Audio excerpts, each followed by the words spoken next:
bana Congo to telema tolobela mboka Wole to suwa babimisa na poasa ba député to votaki bazo salarien to tele la funa bazo salarien Congo to lega na mwamba bazo salarien to tele lukunga bazo salarien na baboko kuna bibembe bazo salarien ato tonga na changu bazo salarien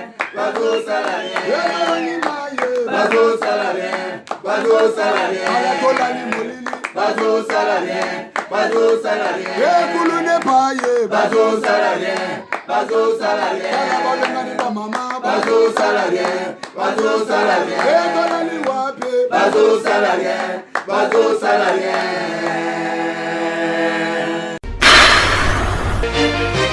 Ouais, monde entier. Ça, c'est le roi du phénomène qui subit. Vous savez, la biso trop. Ça, là, on a le robo. Tu n'as pas de vidéo anniversaire. On a le pays subit. La scène est bien le comoko. So, vous savez, en gros, vous avez plaisir. Biso, nous sommes tous abonnés. Bakinois Balobi TV. So, vous savez, en gros, vous abonnez. Biso tout. Bakinois Balobi TV. Les gens voient que Pessinga, il est na Sengibino. On nous a tout aussi na Pesagino.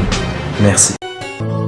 Asiki mbongo koliate na pokwa tango zongi akuti fufu na soso likolo a mesa elengi bilei epesi bilobela na papa komi kotuna mwasi mituna yango mbongo lambeli ozwi wapi ezanga moko pe yeso yo lolenge moko na ngai nazolamuka nazolala opesaka nga vi ofili okatelanga ta mokolo moko fartire te ya bomo ya ofelo yo ozopesa ngai yango loyembo matinga yesu naloba natiki mokili ngai nalandi yo natingami yesu natinde engaye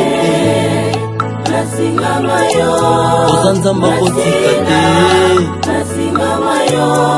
nzambe na ngai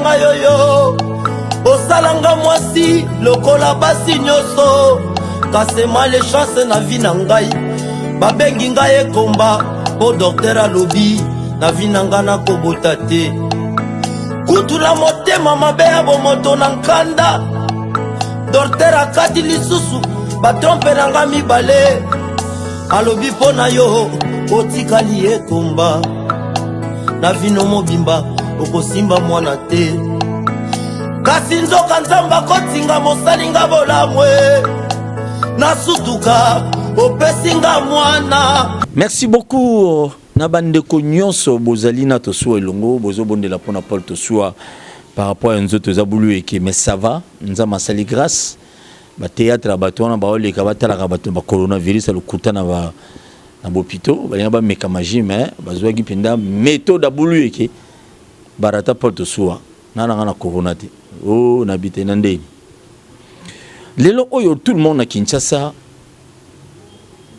baza focaliser kaka na coronavirus dossier ya mukuna dossier ya Tambo Mwamba ba dossier yo kebele de tout le monde a se focaliser mais épidémie mususu tozala nango déjà na Kinshasa ba tebele ba yeba ngote na bakonzi na la police bango nyonso ba bosa na bango épidémie ngo zani za kuluna to ya kuluna na ville province ya Kinshasa to yibite ekosila mu kolonine coronavirus ku to yango lingesi la déjà etikele ba politicien ba matsaka ba o ba matsawana to yibite so batomba na corona mais corona ezali mais to ya kuluna na Kinshasa ça devient donc et le etikali gayo bakanga na banzela parce que comment ba kuluna bazoki no tumba ba souciate ya la police kuluna batumi bena souciate à la police na masina kuluna zo kata policier licheti. Imaginez-vous, allez-y comprendre. Toza wapi. To ba konzina biso ba onyo so ba komi focaliser tellement que lisolo corona ba bi ke moi la rezali policier bi ke lisolo kashine la rezali ba sundolo na bango kuluna ba mo tout ce qu'il veut dans la ville de Kinshasa.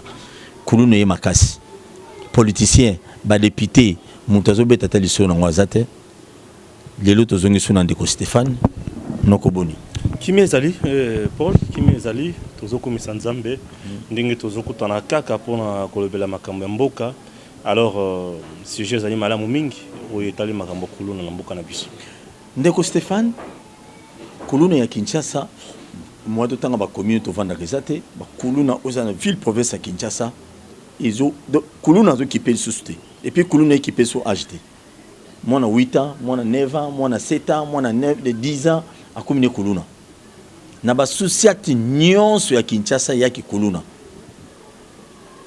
stratégie moko po sila d'après yo et ko sila te makambo d'abord ekoko tanger eza ebele kuluna eza phénomène moko et bandi le loté et phénomène moko ezo nyoko la population kinoise mingi irresponsabilité à l'état congolais pays à gouvernement provincial à Kinshasa ezo zala makasi mingi koleka absence totale ya autorité vraiment provinciale na kokota kuna na banda d'abord na niveau ya ba parents na biso bakuluna na ba parents na biso ebele tellement bazanga papa akufa mama tikala veuve mama koma oteka mapa na coin bana watikala na bango bakoma kosala n'importe quoi bakata bato machette nzala bakata machette basiso kata machette bakia kubunda babundi bakotani 5-6 bakangami 20 000 francs 10 000 francs botele mu téléphone bateka et consort bameli diamba bameli makaya bameli makamsusu bavandi masanga et consort luenge wana. Pourquoi encadrement d'abord aux alaté na niveau ya ba parents. Est-ce que ezali problème ya ba parents congolais par responsabilité ezali à des niveaux encore le parent bazolinga ko assumer les sous responsabilité na bango te et l'état congolais a commis si ba parents congolais ba faible. Pourquoi? Puisque un papa va fainéant, va paresseux. Va paresseux. Pourquoi? Puisque papa n'arrive plus à avoir le pouvoir d'achat. Azoye ba soso ko lesa bana te, bana ba komi ko lumilukela bango moko. Lokola bana pe ba komi ko milukela, ba komi ko kende ko sala n'importe quoi. Mbwa akoti na zamba po lukanyama. To éviter direction ni na arozwa. Nyama o akokanga kuna, ta muso kokanga nyama batu ezana piège ya batu déjà bakanga ki kuna to ezan ekozala ndenge nini. C'est un peu déplorable. Donc l'État congolais ndemutu azali responsable ya makambwana lelo comme ngana zo benga banditisme urbain. Pourquoi? Puisque aujourd'hui ce sont des gens qui opèrent na ba armes blanches. Ba armes blanches na mode ya mamba guerre, ce qui par exemple là-bas est kuna na ba Rwanda nous avons ma machette, nous avons Alikonga wana, nous avons du poison. Ce sont des armes blanches aujourd'hui. Oyo boma mingi koleka. Alors, machette oyo banana bazo utilisé pour ko kata moto bazo kata sans pitié. C'est devenu maintenant un problème dans la société. Or, l'État, lorsqu'il y a un problème dans la société, il fait ce qu'on appelle l'étude des cas. Après avoir étudié les cas, on prend des décisions. Une décision, c'est la difficulté de la population transformée en décision. Il y a autorité. À l'obi, les Cambouana, il faut essayer là. Alors, il y a des gens qui sont les Cambouana, à cause de tout boy. Et comme une décision, l'État après avoir constaté ma Cambouana. Mais bah, quand on ba constater ba kuluna wana mingi ba trouver solution na bangote et bango moko ba komi susu ko utiliser bana wana ndeni ba konzi na biso ba koma ko utiliser bana wana bazo ba konzi à la police ou bien ba konzi politique. Je prends les politiques congolais na ba parti politique na biso na bien na ba boutique commerciale boutique politique bakuluna na ndemu to bazai belé la parti wana donc là on citer des trois parties na le ba na ba parti wana bakuluna ne bazai belé. Je ne vais pas citer de partis aujourd'hui mais bakuluna wana c'est ya opposition ba parti oye bana obeta bato facilement ils en bato makasi ko bunda ko beta bato ko latisa bato ba sentir biloko bongo sont des kuluna wana ya FCC. Ce sont des kuluna bon alors, je ne sais pas ngana lobika bon mais ce sont des kuluna. Alors bazana kati wana baza utilisé par les politiciens. Na makambo etali la sécurité na bango, makambo etali ko kende ko longola ba effigie candidat mususu, makambo etali ko kende ko saboter boy parti boye, ko kende ko tumba parti oyo, ko kende ko tumba boy, tout ça. ce sont les couleurs qui sont utilisés par les politiques. Les politiques n'ont pas encore compris que bateau va utiliser le lingi wana bateau va danger dans la société. Nous sommes na bakulula na biso wana bakomi ko kata bato machete ndenge balingi bakomi ko tumbatina ba souciat bakangi lelo aki alaki na rozonga alaki abino dans une zone la petit mobo na masina kombo na yena ni na bosa soko so na bakangi alobia boza la calme ba policier ba masala ngai na rozonga et vous me la pété et vous me la petit on a kataka bato ba machete ba matoyi manini mais bakeina ye une semaine après zongi et puis ko zonga na obini nga zonga ki na ba moto sur 300 motos à sala embouteillage au vie au su na ba policier na ba condignon so ba magistrat nyonso akepe azongi. Et certains magistrats que j'ai approchés, ils m'ont dit non Stéphane, mais tant que Kangarabango baké bon na makala mais ils ont mutu moko ta ko se plaindre pour ko charger bango na ba infraction azalakate siko to ko sala ningini comme ba magistrat bazozala na mibeko ba monike bango bazo suka na mibeko mais l'État congolais doit aller plus loin avec d'autres méthodes et d'autres stratégies. Pourquoi? Non, on ne dit pas qu'il va tuer Kambalamoko. L'opération Likofi a été appliquée dans ces pays, dans la Kinshasa. On évite très bien qu'il y ait sur le plan des droits de l'homme et consorts. Mais droits de l'homme, droits de l'homme, c'est ça le problème. L'État Kangi, droits de l'homme. Les gens des droits de l'homme n'interdisent pas à l'État congolais d'arrêter ces gens-là de manière normale. Besoin d'interdire. Mais quand ça devient un problème. C'est ce que nous sommes en train aussi de dénoncer. Mais moi aussi, je n'accepterai pas ça. Oui. Puisque si vous certainement, vous avez ni consort. Lokola batuana bazarana batu oyo ya kolobaki o ba magistrat balobaki baza na bato bayaka pour recharger bangote. Mais c'est très simple, l'État peut contourner ça. Par exemple, le gouvernement provincial, il y a la ville province à Kinshasa, Gentini Ngobila, na ministre na intérieur. Qu'est-ce qu'il faut faire? Moi j'ai toujours dit que mais c'est simple. C'est simple comment? La province, par exemple, à Kinshasa Boy, fonctionne avec des communes. Kinshasa fonctionne avec des communes. Kinshasa fonctionne avec des communes, le district Pesos à la district à Moamba, Founan, Lukunga et consort. Mais les communes fonctionnent chaque jour avec le gouverneur. Comment? Une commune qui est dirigée par un bourgmestre. Ce bourgmestre-là, la commune plutôt, a le quartier. Les quartiers sont dirigés par des chefs de quartier. Et chaque quartier a des rues. Des rues qui sont dirigées par des chefs de rue. Le chef de rue. Non, mais ceux qui se comprennent, il faut démissionner. Je ne vois pas pourquoi il doit demeurer. Non, s'il vous plaît, non, il faut tout le bas. Chaque rue, chaque chef d'avenue a une avenue qui va pétir dans la carte à machette, va pétir dans la boule, va pétir dans la petite boule. Bah, yébani. Pour un chef d'avenue, point a yébi déjà que va pétir dans la boule. Pourquoi? Parce qu'il y a un bitumba et ils ont la carte pam pamba. Ils ont dit, machette baye console bitumba. Yo tellement un observateur ah petit on a bundaka ok okanga ta petit moko longi il suffit au bendae pembeni tu vas utiliser d'autres méthodes au ba Socrate banda ko utiliser a misali ignorant mais azo poser ba question pour avoir connaissance avoir ba information moko sur yo ba commune na biso ça na ba service de renseignement na ba commune na biso s'il vous plaît laissez-moi terminer Paul alors na ba commune wana ba service de renseignement wana chaque quartier chaque avenue bazui ba petit wana ba kombo wana ba memi yango na commissariat o ezana kati ya commune na ba société ezana kati ya commune bango aller tour ba koya ba kangi ba petit ba sali ba bouclage ba kangi ba petit wana l'air ba kokanga ba petit wana ba komema bango wapi na commune et commune a transmettre rapport na ministère intérieur. Ministère intérieur sur le plan provincial bien sûr. Ministère intérieur à son tour a transmettre message wana na conseil de ministres provincial et bango na conseil de sécurité, ils vont mettre en place des stratégies qui feront en sorte ya ko kanga bato wana pe ko sisa buzoba wana. Ça c'est d'un côté répression à l'État congolais, il y a gouvernement provincial. Mais un autre côté c'est lequel? Et à côté il y a prise en charge ya bana wana.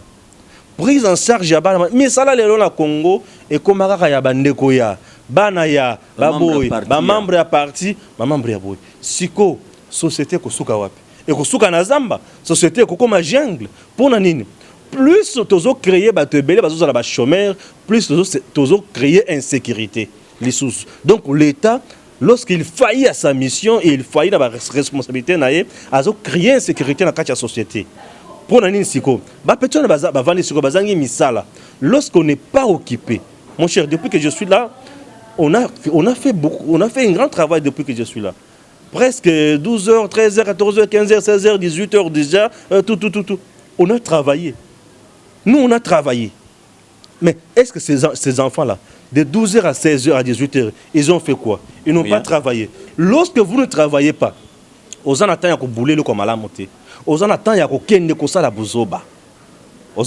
alors ce gars là de plus loin nous avons insalubrité makasi na Kinshasa Kinshasa bopeto wana au Argentine azuluka wana mais Kinshasa bopeto batu main d'œuvre ils ont musirate ils bana wana il faut que zo bana wana boka soki eza ba ça la bozoba bokangi ba pona ba travaux forcés mais tika Argentine maman il y a des gens qui sont condamnés na prison et il y a des gens qui sont condamnés na prison ba lobi c'est baza condamné pour na ba travaux forcés aussi mais kanga bana wana travaux forcés bo tchana ba balabala bo bongtanzela et ça peut aussi aller alors les ba komona que eza méthode ozo nyoko la bango makasi ba ko replier et de temps bozo on a travaux forcés wana na ba vous créez des services publics il y a assainissement bozu ba jeune wana bo engager bango kuna ba entreprise oye mesana ko salir banzela tout mapango nyonso ko bana ko pesa 1 franc to 200 francs par le pango pour na ko contribuer na service wana alors service wana engagé bana wana un mois na wana zo travailler et pas na bango ba futaka 200 francs mais et pas na bango na ndako wana mwana wana travaillaka apparemment ba futaka 50 000 francs ou ba futaka 100 000 francs il n'est pas marié et là 100 000 francs alors que ne robeta cop naé akoboya bakanga ya ke no tchane bisika passe mais ça passe mingi na nyonso lobby na otangi gouverner la ville ya Kinshasa mingi mais na moneza wano zero bebisi énergie pas mais parce que gouverneur na intimité que Chantini Ngobila Mbaka à cause de paiement likanisiona parce que c'est question aussi d'entourage hein mais ceux qui azana ba conseiller au baza mala monter bazo mena les boulot ceux qui batouana bazo ko sala musala mala monter bon déplorable mais nous sommes des journalistes nous vivons dans la société bango ba vivaka na bisoté bango ba vivaka bango na ba bureau na batuna bango na mituka na bango na basi na bana na bango na ba champagne ozomona bango ba vivaka na bisoté bango ba mona ka biso na ba télévision les bazo kanga biso bango ba mona ka biso na nzela les bazo le kana mituka na bango na ba gyrophare ouais bazo mona biso bazo le ka regarder ces gens ici na c'est à moi tozo trembale bango ba mona ka biso bongo wana ba sepila. Alors biso lokola ba journaliste tozalaka na population tozana bango tongo medi poko tozomona bango leki ko to vie to lialte okuti bango ba vana ta 5 6 7 8 ba moni pire vie meta vandi kuna moi la ra shimo kikaka c'est tout ngana mema na ngambo ezaka ba moni président to vandi kuna mais président ngoza fachi ezanga ite ozomona to lialte et consort tout ça c'est quoi bazana musala te baza occupé te mukolo bakoza bana na bakoza la occupé ba dirigeant bakoza conscience ya kozwa bana on en charge na makambo mususu et osala malamu mingi soki bazala ba conseiller bidon ba conseiller ba pire petit ya keno lukela bango kaka basi on est à Yombo batika olanda ba petit na bango wana balanda tabiso na ba TV boy nento ali ko pesa makanisi pona mboka na biso kende liboso pona mboka na biso kende liboso pareil à la police pesa na kati parce que na commune ya Masina moi-même te sois Paul je vis na misu na ngami balé ba kolona ya ngambo kotoyo bazana ba policier bazana société kotoyo ba police ngambo mususu wana bazana société kuna bazoya et puis bazobeta na masasi ya l'état pa na mambanga très bien et yami balé tika zela na bunga na sisa mutu na wana na luka question na forme le londe obimishanga ndeko Paul recrutement na ba policier na biswana et ça le marandeni nos policiers tous na bango la plupart sont des colonnes alembi ki kuluna lobi cette fois-ci na kota peta na la police na sala pe musala ala ya changuti kuluna ya changu a commis policier les yazo qui na terrain alors que ça va petit la masse qui ngana ce qu'on a policier. Et chez nous des fois, il n'y a pas la différence entre un policier et un militaire. Babé un soldat. Non, tout le monde n'est pas soldat. Il y a des policiers et des militaires. Puisque un policier, il a ordre dans la société pour protéger la population. Mais militaire, il y a parfois policiers et militaires lorsqu'il s'agit d'un état de guerre pour trouver une solution. Mais pas ce n'est pas ça. Nous avons un problème de civisme moral, éthique dans le chef de nos policiers. Nous avons des policiers qui ont été ramassés et non formés. Babetele kope pa ba vie nae a commis policier abana olialar abana kotambola ceinture nae babana ozala wana ayebi ko beta munduki on opesi Mobutu merci et leur azokuta na skona makambo wana Mobutu merci parce que Mobutu va nous former parce que dans naia mais non à l'époque de Mobutu on avait des soldats qui ont été formés dans des pays responsables, des soldats qui pouvaient bien défendre les choses. Mais Moussé aussi nous a laissé aussi une bombe. C'est bon Joseph Kabila. Major Moko à la police de la commune à Kinshasa. Puisqu'on a ramassé des policiers, on a ramassé des criminels dans la rue, on a ramassé des voyous au bâtiment à la police. Mais l'armée c'est la mère des sciences, des disciplines. Mais ceux qui montent dans la armée, il faut atteyama, civilisé. Mais chez nous ce n'est pas ça. Lorsque tu es en face d'un policier, à la place d'être sécurisé, tu es insécurisé au contraire. Et de deux, batouana les bazans dans le quartier. Azaki na quartier wana, na commune wana. Bazuye ne sika ke notika azaki na masina, ne sika batina tanda bandal, bazongi sika na masina wana. Avandi siko ba petit wana ba ngambo wana. Tala kutu biso na bino to na ranking. Petit na boma na longolo na mokili. Ozomona azana petit na longolo na mokili. Tala teni. Pourquoi azana teniko? Pesa na munduki, petit na longolo na mokili. Et au sakani ya beti masasi. Ceux qui ont mon policier, bazakoto, monsieur bazakoto, bazobunda. Nesika ba pesa kimia bango ba obunda. Mais tout ça c'est quoi? C'est pour prouver à la face du monde qu'ils sont incompétents. Bazana musala wana pona kolia mbongo. Et tout ça, ça demande moi moralité moko boye, na discipline moko boye. Dans le chef, il y a ba konzi na bango. Mais major moko, major. Oui, bah major Mikolo qui ça c'est comme vous major. Ouais, alors j'ai les maisons communales à Massina. Ba petit moi ba kuluna basali maman na des autres ba pied na biloko ya bato. Ba kangi mona ba commune na commune. Maman ya kuluna wana ba pesi mbongo mais ba sambisa ki déjà mona na à reconnaître ba makambu nyonso. Stéphane, il avait tout reconnu. Namna salaki tout ça tangina ba masanae. Bazui major Azu Kanyaka a libéré mwana. Ba plaignant nyonso ba yaki wana batandaki. Ba ya lobi non, bozela na to négocier sima mais major a libéré. Est-ce que vous comprenez niveau de la police, ils ont ba policier à CT. Si Andeli Malam. Avant comme à place wana. Ils ont la pire vie na mto chez wana. Petit vanda wana. Ils ont dit que les mandés na ba service de l'état aujourd'hui.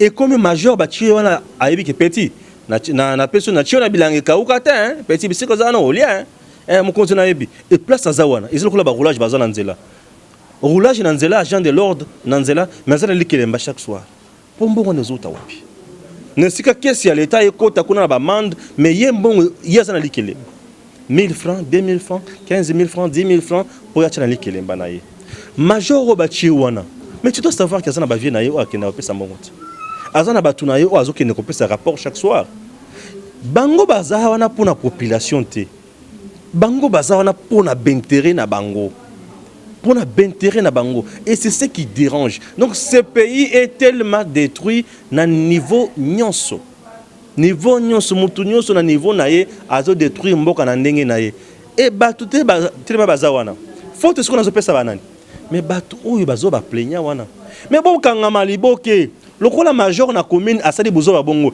bokanga maliboke bozo la pétition na bino mo ba twebele bokene kotala kasongo na inspection provinciale botala ba policier na place oyoche ninga bazo sala ceux qui bofundi pas kasongo moni que gain de cause za kunate mais boko porter major na plainte ce qu'on a nous dit pour total point nini bakosukisa ye mais bato epa na biso baza ndenge nini baza bapere kobanga na kozanga koyeba kobanga na kozanga koyeba aujourd'hui ebomi mboka na biso et tout ça faiblesse wana ekomi makasi mingi koleka na bandi les temps tozoloba bomoni ba illustration ba image ba kolone ebele bazokanga na Kinshasa tous ces gens une grande partie même population bayebi bakoma coopérer na bona la police ba mususu bakoma opérer na ba policier mususu to mona na monga fula garde corps ya officier moko ya munene à la police a se retrouver na kumoro boyo ba tumba ndo sala désordre na ndako batu ti lelo ndé ba samba ka dossier.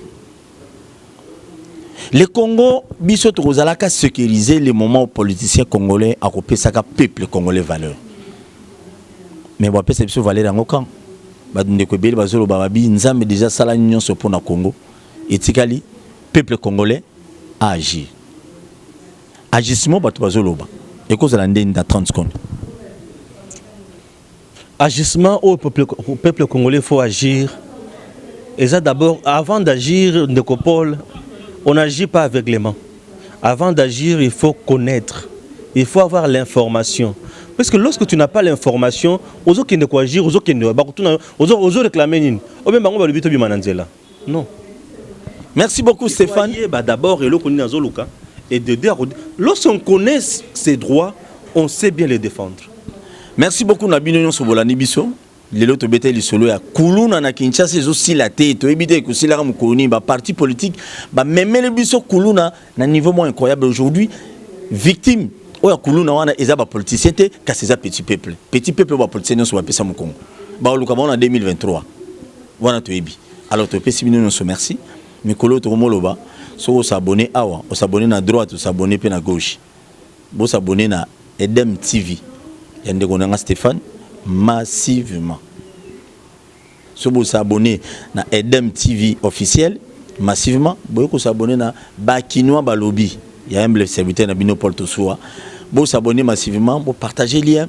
On est ensemble, on restera toujours ensemble. Tout ça, une réflexion toujours constructive pour l'intérêt du Congo. Merci beaucoup à Raïs Moussa, réalisateur de Bakinois Balobi à Lelo. Moubala Bassi Belé, toujours Libanzi. Merci, tout le prochainement. Nous allons soutenir des lois. Ou de près. Tout coutani. Ouais, monde entier. Ça, c'est le roi du phénomène qui subit. Vous savez, la biso trop. Ça, là, on a le mot. Tu as une vidéo anniversaire. On a le pays subit. La scène est venue le Komoko. So, vous savez, en gros, c'est un plaisir. Biso, nous sommes tous abonnés. Bakinois Balobi TV. Bakinois Balobi TV. So, vous savez, en gros, vous abonnez. Biso tout.